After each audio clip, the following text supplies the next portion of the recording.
बिस्मिल्लाहिर्रहमानिर्रहीम। बच्चे last topic में हमने आइलर थ्योरम को डिस्कस किया था, जो कि हमारे पास था a⁵ is congruent to 1 mod of m। इसकी कुछ एग्जांपल्स को आज डिस्कस करते हैं। एग्जांपल इसकी किस तरीके से दी जाएंगी, वो हमें दिया जाएगा कि फाइंड लास्ट 2 डिजिट्स। अब उन्होंने एग्जांपल में कहा है 3⁻100 के लास्ट 2 डिजिट्स को फाइंड आउट करें। जैसे हमने फर्मा-लिटल थ्योरम का क्वेश्चन किया था, उसमें हमें कहा गया था कि क्वेश्चन ही पूरा दे दिया गया था, इस स्टेटमेंट को कंप्लीट करें, तो हमने उसे फर्मा से कंप्लीट किया था। आइलर थ्योरम के लिए हमें क्वेश्चन दिया ही इस फॉर्म में जाएगा कि फाइंड दी लास्ट 2 डिजिट्स, तो हमें उससे पता लग जाएगा कि हमने इसको आइलर वाले मेथड से सॉल्व करना है। तो क्वेश्चन किस तरह होगा, लास्ट 2 डिजिट्स को हम लोगों ने फाइंड आउट करना है। लास्ट 2 डिजिट्स हमारे पास क्या आएंगे कि हम लोगों ने पूरे क्वेश्चन को सॉल्व करके यहाँ कॉन्ग्रुएंट में जो भी नंबर आए करेंगे, पहले 2 नंबर या 2 से ज्यादा भी हो सकते हैं, 1 भी हो सकता है, वो आंसर जो हमारे पास आया करेगा इस फॉर्म में, इसको सारे को सॉल्व करके लास्ट पे जो कॉन्ग्रुएंट के इधर 1 की जगह आंसर आया करेगा, वो हमारे पास रिक्वायर्ड लास्ट 2 डिजिट्स हुआ करेंगे। तो उन डिजिट्स को हम लोगों ने निकाला करना है। तो आइलर थ्योरम की मदद से हम लोग इस प्रोसेस को कंप्लीट करेंगे। तो 3 और 100, यहां से सबसे पहले तो हम लोग इंटीजर सेलेक्ट किया करेंगे, क्योंकि जिसकी भी पावर में जिस चीज की ली जाती है उसको हमने ए इंटीजर का नाम देना है, और ऊपर जो भी नंबर हमारे पास दिया जाएगा उसको हम लोगों ने एम इंटीजर का नाम देना है। ठीक है, तो सबसे पहले जब हमें कहा जाएगा फाइंड लास्ट 2 डिजिट्स, तो इसका मतलब है आइलर की मदद से हम वो क्वेश्चन किया करेंगे। और दूसरी चीज, वो जो भी हमें नंबर इस फॉर्म में दिया जाएगा 3⁻100, यहाँ पे इसी फॉर्म का क्वेश्चन होगा। एक और भी हम इसके बात करेंगे 7⁻100, तो क्वेश्चन इस फॉर्म में होगा। वहां से हमने ए और एम के सबसे पहले आंसर्स को निकालना है। अब हमें ए की वैल्यू 3 पता लग चुकी है, एम की वैल्यू 100 पता लग चुकी है, तो इसको आइलर फार्मूला में पुट करें तो वो बनेगा 3⁵ is congruent to 1 mod of 100।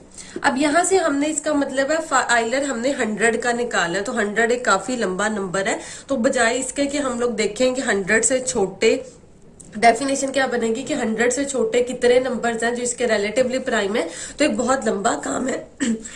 इसका आप लोगों ने अभी डायरेक्ट आंसर याद रखना है कि 5 हमारे पास 40 के इक्वल आता है। ये आता कैसे है, ये हम लोग 1-2 दिन के बाद जो थ्योरम करेंगे ना, उसमें हमें सिखाया जाएगा कि जब नंबर हमारे पास कोई ग्रेटर आ जाता है तो उसका एक फॉर्मूला वो देंगे कि उसके लिए आइलर कैसे निकालें, क्योंकि ये तो बहुत लंबा प्रोसेस है कि हम एक एक नंबर को चेक करें कि वो 100 से छोटे वाले हर नंबर को चेक करें कि वो उसके रिलेटिवली प्राइम है या नहीं। तो आगे चल के वो ये आसानी भी हमारी हमारे लिए आसानी कर देंगे कि हमारे पास ग्रेटर नंबर्स आ जाया करेंगे, तो उनके लिए आइलर के कैसे निकाला करना है वो एक फॉर्मूला हमें दे दिया करेंगे।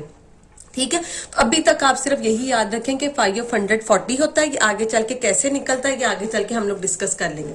तो देखिए 5 हमारे पास 40 होता है, तो क्वेश्चन क्या बन जाएगा, 3 is congruent to 1 mod of 100। ठीक है, अब हमने सबसे पहले पहुंचना कहां पे है, हमने इसको 3⁻100 बनाना है। अभी तक हमारे पास 3⁻40 है, तो हम इसको मल्टीप्लाई करते हैं। तो अगर 40 को मैं, अगर इस तरीके से देखा जाए, 40 को मैं 1 से मल्टीप्लाई करूं कोई फर्क नहीं पड़ना, 40 को 2 से मल्टीप्लाई करूं तो पावर की पावर मिलके 80 हो जाना है, हमें 100 चाहिए। 40 को 3 से मल्टीप्लाई करूं तो 120 हो जाना है, वो तो ग्रेटर आ जाएगा।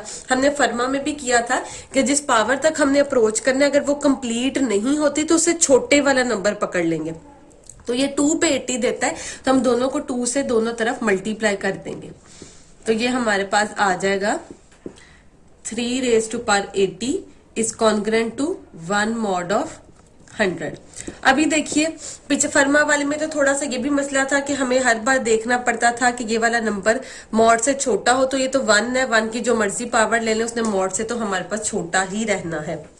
आगे देखिए, अभी ये 3⁻80 है, हमने इसे 3⁻100 बनाना है, तो फर्मा वाला काम करेंगे कि पहली दफा हम लोग मल्टीप्लाई करते हैं, दूसरी दफा बेसिस वाला काम करना है कि बेसिस सेम होती हैं तो पावर्स ऐड हो जाती हैं।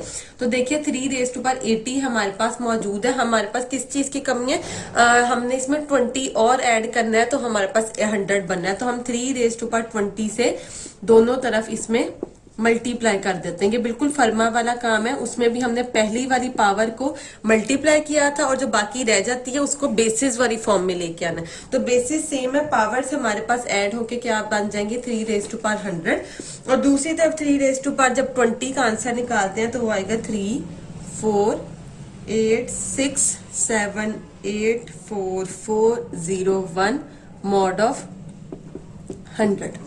ठीक है, अब जरा देखिए, हम लोग जानते हैं कि मॉड से बाहर जो भी टर्म हमारे पास मौजूद होती है उसका आंसर लाजमी तौर पे मॉड वाली वैल्यू से कम आना चाहिए। तो इसका मतलब है इसको कम करने के लिए हमें 100 का करीबी करीबी मल्टीपल ढूंढना है। तो वो तो हम लोग जानते हैं 100 का करीबी करीबी मल्टीपल यहाँ पे हमें क्या मिलेगा, ये 401 है, 400 मिलेगा। तो 3 4 8 6 7 8 4 4 0 1 में से हम 100 का करीबी मल्टीपल निकालेंगे, वो सारा नंबर क्या होगा 3 4 8 6 7 8 4 4 0 0। क्योंकि हम लोग जानते हैं 100 किस किस को मल्टीप्लाई करता है, जिसके लास्ट पे जीरो वाली फॉर्म है। तो ये 01 था, तो इससे पिछला नंबर 400 कंप्लीट हो जाता है, जिसको 100 डिवाइड करता है, तो हमने उसको डिवाइड कर दिया। मॉड ऑफ 100 साथ हमारे पास एज इट इज आ जाएगा। दोनों को माइनस किया तो हमारे पास आंसर क्या बचा 1 मॉड ऑफ 100। हमने तो लास्ट 2 डिजिट्स निकालने थे, तो ये तो हमारे पास एक ही डिजिट निकला है। तो क्या हम 1 को लिख सकते हैं 0 1, क्योंकि 0 हम कभी भी लेफ्ट साइड पे लिख लें उसकी कोई वैल्यू तो होती नहीं है, लेकिन उससे फर्क क्या पड़ेगा, हमारे पास 2 डिजिट्स आ जाएंगे। तो देखिए 1 डिजिट को हमने 2 में कैसे कन्वर्ट किया, उसके साथ 0 लगा दिया। राइट तरफ 0 नहीं लगाना, उसने 10 बना देना, लेफ्ट तरफ 0 लगाया कि 1 हमारे पास 1 ही रहेगा। तो आपने लिखना है the last 2 digits are, last 2 digits हमारे पास क्या निकले हैं 0 1, ये हमारे पास इसका रिक्वायर्ड आंसर होगा। सिमिलरली इसी क्वेश्चन को हम लोग 7 रेज टू पावर 100 से सॉल्व करते हैं। वो आप लोगों की बुक के ऊपर नहीं है, लेकिन आप लोगों को फिर कंफ्यूजन अगर आप लोगों की होगी वो दूर हो जाएगी। अब अगर 7 रेज टू पावर 100 है, इसका मतलब a हमारे पास इस टाइम 7 है और m हमारे पास क्या है इस टाइम 100 है। बिल्कुल इसी प्रोसेस से हम अपने क्वेश्चन को सॉल्व करेंगे। ये हमारे पास आ जाएगा 7 raise to power 5 of 100 is congruent to 1 mod of 100। 100 का मैंने आप लोगों का फाइलर या i5 वाला फंक्शन याद कर ले, 740 आंसर आता है। 740 is congruent to 1 mod of 100 आ गया। तो हमने 40 को 100 में बनाना है, तो 40 को 2 से मल्टीप्लाई करेंगे, तो ये आ जाएगा 40।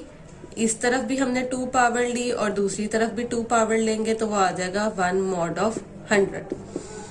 पावर की पावर आपस में मल्टीप्लाई हो जाती है, तो ये बनेगा 7 raise to power 80 is congruent to 1 mod of 100। अब हमने क्या चीज कंप्लीट करनी है, हमने 100 कंप्लीट करना है। अभी तक हम कहां तक पहुंचे 80 तक, तो अब दूसरे स्टेप में बेसिस वाला काम करना है।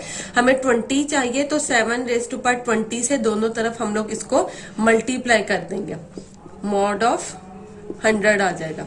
तो दोनों तरफ बेसिस वाला काम जब सेकंड दफा हम लोग किया करेंगे, फर्स्ट टाइम पावर को मल्टीप्लाई किया करना है, सेकंड दफा बेसिस वाला काम करना है। तो ये आ जाएगा 7 raise to power 100 is congruent to 1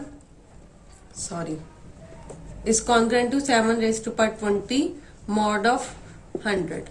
7 raise to power 20 का आंसर लिखते हैं, वो आप लोगों ने कैलकुलेटर पे निकालना है। तो उसका आंसर हमारे पास आता है, तो यहाँ पे जब आप कैलकुलेटर पे आंसर निकालते हैं 7 रेज टू पावर 20 का, तो वो बहुत ही लंबा आंसर आता है। मतलब कैलकुलेटर भी उसको आपको 10 रेज टू पावर में करके दे रहा है।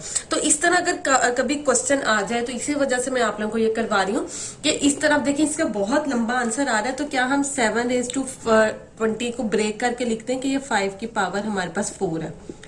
ये करने से क्या होगा, क्वेश्चन थोड़ा आसानी से सॉल्व होगा, क्योंकि डायरेक्ट 7 रेज टू पावर 20 करने से हमें आंसर नहीं मिलना। वो आप कैलकुलेटर पे निकाल के देख लीजिएगा। तो 25 मल्टीप्लाई बाय 4 ने दोबारा उसको 20 कर देना, तो हम उसको पावर्स में ब्रेक कर देते हैं। अब 7 रेज टू पावर 5 निकाल सकते हैं, तो वो हमारे पास क्या होता है वो हमारे पास आएगा 16807 इसकी पावर 4। ठीक है, अब यहाँ पे क्या काम करना है, देखिए अभी भी पावर 4 लेंगे तो कंप्लीट नंबर ने अच्छा खासा लंबा ही आ जाना है, तो काम तो वही हुआ। तो इस यहाँ पे क्या किया करेंगे, अभी सिर्फ एक पावर हमने खोली है, इस पावर में से 100 का करीबी मल्टीपल पहले माइनस करते हैं। तो देखिए ये जरा 100 का करीबी मल्टीपल 16807 से क्या होगा, 16 800, क्योंकि 7 कम होगा तो 800 बन जाएगा कंप्लीट, और 800 को हमारे पास 100 डिवाइड करता है, तो ये हमारे पास इसका करीबी करीबी मल्टीपल आ जाएगा। इसको हम 4 की पावर में करके लिख देते हैं। क्यों 4 की पावर में लिखा? क्योंकि ऑलरेडी आंसर 4 की पावर में, इन दोनों को माइनस किया तो वो आ जाएगा 7 raise to power 4 mod of 11, क्योंकि माइनस करने से आंसर 7 आया और पावर 4 ऑलरेडी हम लेते आ रहे हैं, तो पावर वो एज इट इज आ जाएगी।